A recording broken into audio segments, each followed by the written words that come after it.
So for the first question of where do I see myself in 5 years' time, I definitely think that's in a marketing role at a company.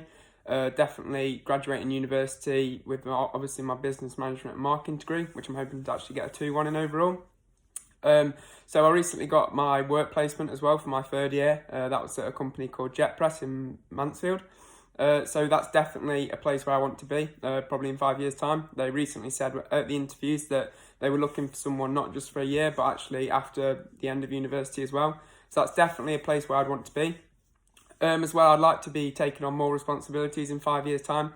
So possibly be in charge of a project or something like that, and something that can really like test the skills that I've learned in uni. So all the marketing skills that I've learned inside my course, and then taking that into a real world situation. Obviously, that's quite a big difference, but something that I think I can do, and something that I'm hope to be in 5 years, being able to do that.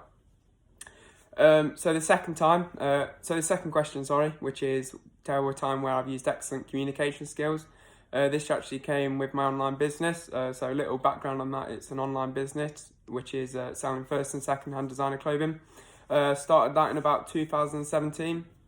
I've gone on to think that is a massive success, to be honest with you. I pretty much solely did all that. But in that time, I obviously had a lot of problems. I've had to come up with many like problem solving techniques. It's actually one of the skills that I've had to increase through that very well. But my communication skills actually comes from when I had a customer from Japan message me. Obviously, as soon as they messaged me, I could tell that English wasn't their like mother tongue. So I actually tried to make them feel comfortable. What I actually did in the end was Google Translate. So every time they sent me a message in Japanese, I'd go on Google Translate.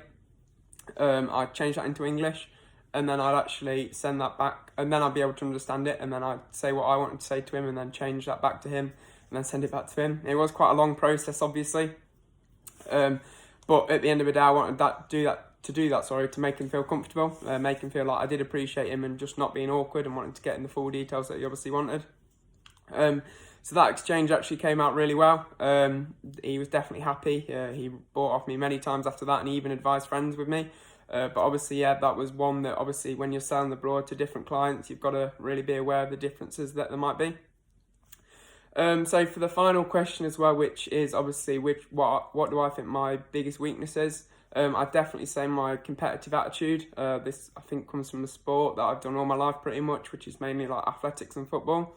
I think that competitive attitude that I always want to do the best, always want to win, and always want to be successful can often lead me to often spend a bit too much time in projects and sometimes get a bit committed to this. And just really want to stay with them till the end, even when sometimes that might not be the best option.